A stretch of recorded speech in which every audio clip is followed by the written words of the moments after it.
Assalamualaikum warahmatullahi wabarakatuh. Halo Bapak Ibu dan anak-anak semua. Pada video kali ini kita akan membahas tentang peristiwa yang sering terjadi di sekolah yang kemungkinan dapat dilakukan oleh anak-anak sekolah dasar.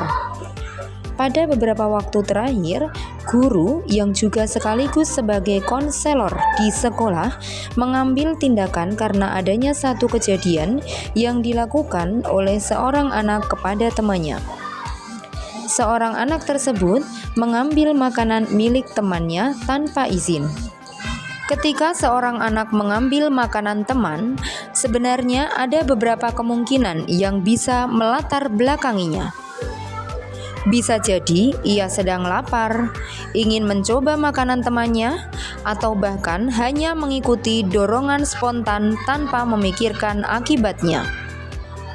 Di usia sekolah dasar, kemampuan mengelola dorongan dan memahami kepemilikan memang belum berkembang secara sempurna.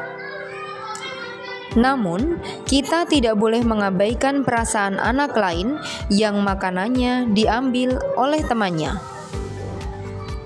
Anak yang dirugikan bisa merasa sedih, marah, atau merasa tidak dihargai. Dalam bimbingan konseling untuk anak SD, fokusnya bukan pada menghukum, tetapi membantu anak memahami perilakunya. Guru atau konselor bisa memulai dengan melakukan wawancara secara lembut tanpa menghakimi. Assalamualaikum nak.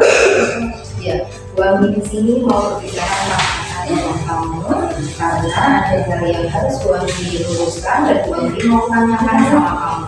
Di sini Bu Ami nggak marah, nggak benci sama kamu, nggak berniat untuk bully kamu, tapi kita sharing ya.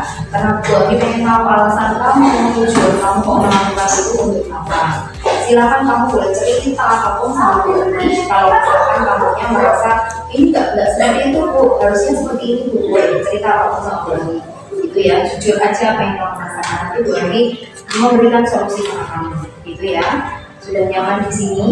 Oke, Bu Ami akan tanyakan beberapa hari yang lalu Bu Ami lihat dan Bu Ami dengar dan saat kamu menunggu, katanya kamu kemarin mengambil jajanan milik temanmu. Ya, benar. Coba ceritakan kenapa kamu mengambil jajanan teman. Lapar, apalagi? Oh, babi jatuh. Oke. Nah, saat kamu melakukan itu, apakah kamu melakukannya dengan sadar atau tidak? Tidak mengambil udah atau apa aja atau gimana? Sadar. Nah, ketika kamu melakukan itu, sempat minta izin? Sempat, tapi setelah makan belum. Nah, ya. Nah, udah, terima kasih jujur, kamu jujur apa yang kamu rasakan, apa yang kamu sampaikan itu sudah buat diterima. Saat ini akhirnya kamu dengar lihat sendiri kalau kamu pernah berkata kasar sama teman-teman atau pernah juga ngomong kurang sopan ke bapak ibu. Ya. Nah, ketika kamu melakukan atau mengucapkan itu, kira-kira kamu mengucapkannya dengan sadar atau tidak? Kenapa kamu melakukan itu? Kenapa kamu udah tahu sadar nih ngomongnya yang nggak baik, tapi kamu tetap melakukan itu kenapa? Emosinya karena apa? Posisinya pas apa? Emosinya karena dijailin teman gitu, oke. Terus Bu Ami tahu mungkin kamu dijailin teman atau merasa kesal, itu boleh. Tetapi kalau kira-kira kalau berbicara dengan yang tidak sopan, berbicara tidak sopan itu menurut kamu benar atau tidak? Enggak, ya kan? Harusnya berbicara kan waktu dengan guru, berbicaranya harus dengan sopan. Nah, ini pertanyaannya, kalau kamu dalam keadaan seperti itu, contoh tadi yang pertama, kamu mengambil makanan milik temanmu. Ketika kamu dibalik, kamu punya makanan diambil sama temanmu tanpa izin, kira-kira apa yang kamu rasakan? Marah, gak suka, ya kan? Itu juga yang dialami sama temanmu, itu punya aku, itu hakku, diambil sama orang lain. Jadi kamu, apa yang dalam perutmu halal atau enggak? Enggak, ya kan? Otomatis apa yang kamu makan itu karena nggak halal, kamu harus merubah. Jangan sampai besok lagi melakukan hal tersebut. Terus Bu Anggi juga mikir bahwa apa yang kamu lakukan tadi waktu kamu ngomong sama bapak ibu guru, ngomong sama temanmu, ngomong yang kurang sopan, itu kan nggak baik. Jadi gimana sih caranya biar ngomong yang baik? Salah satunya yang pertama itu ketika kamu marah, ketika kamu emosi, tahan. Saat kamu marahnya sambil berdiri nih, duduk, ambil nafas, langsung buang. Jadi jangan langsung emosi sama temennya gitu ya. Yang kedua, berlatih mengendalikan emosi. Ketika berlatih mengendalikan emosi, kamu harus berusaha untuk tenang dulu. Aku nggak mau sampai tanganku mukul atau mulutku berucap yang nggak baik gitu. Terus selanjutnya, ketika kamu minta tadi yang kasus yang sama temennya ngambil, yang pertama harusnya kamu lakukan izin dulu, betul. Setelah itu, kalau apa yang kamu lakukan tadi sudah seperti itu, kira-kira kamu sudah minta maaf belum sama guru? Sudah. Terus temanmu gimana? Maafin. Kira-kira besok lagi kamu ulangi lagi apa enggak? Enggak ya, jangan ya. Itu harus belajar menghargai teman. Terus harus memperbaiki. Nah, setelah itu kamu boleh bicara apapun sama Bu Anggi. Misalkan kamu juga dalam keadaan jadi korban. Contoh, kamu nggak sesuai, kamu bisa, aku nggak senang nih mau digini-gini. Boleh cerita ke Bu Anggi, boleh cerita ke orang-orang di ruang guru, boleh gitu ya. Bu Anggi akan lihat selama beberapa hari apakah yang Bu Anggi sampaikan ini akan bermanfaat untuk kamu dan kamu bisa berubah gitu ya. Terima kasih untuk kamu. Bu Anggi tutup. Assalamualaikum warahmatullahi wabarakatuh. Setelah anak merasa aman untuk bercerita, barulah kita mengajak mereka memahami dampaknya. Kita arahkan anak untuk menyadari bahwa tindakan tersebut membuat temannya tidak nyaman.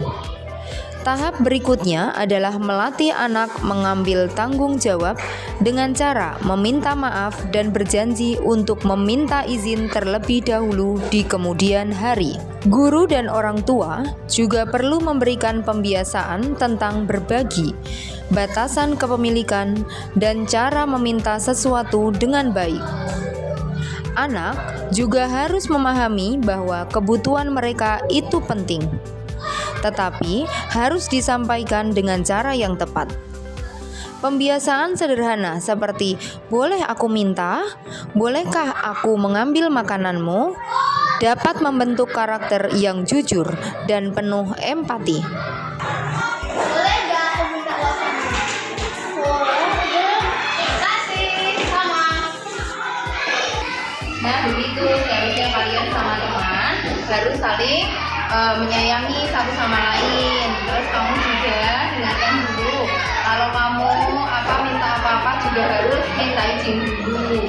Haknya temanmu apa? Oh punya makanan. Kamu harus minta izin. Nah, bisa ya. Dan kamu juga berhak untuk boleh mengizinkan, boleh enggak gitu ya. Enggak boleh ada berantem lagi sesama teman satu sama lain ya. Paham ya? Dari video tersebut dapat kita lihat bahwa anak tersebut sudah melakukan langkah yang tepat. Di antaranya bertanya dengan sopan, meminta izin terlebih dahulu, dan menerima jawaban apapun dengan lapang dada. Perubahan sederhana ini menunjukkan bahwa anak tidak hanya mengerti aturan, tetapi juga mulai membangun kebiasaan positif dalam kehidupan sosialnya. Melalui kejadian kecil seperti pengambilan makanan ini, kita sesungguhnya sedang membangun pondasi kepribadian anak, di antaranya kejujuran, empati, tanggung jawab, dan kontrol diri. Inilah inti dari bimbingan konseling di sekolah dasar, yaitu mendampingi anak memahami dirinya, memperbaiki perilaku, dan tumbuh menjadi pribadi yang lebih baik. Demikian video ini dibuat untuk membuktikan bahwa dengan pendekatan bimbingan konseling yang hangat dan humanis, anak mampu belajar, memperbaiki diri, dan mengambil keputusan yang lebih baik di masa depan. Terima kasih. Wassalamualaikum warahmatullahi wabarakatuh.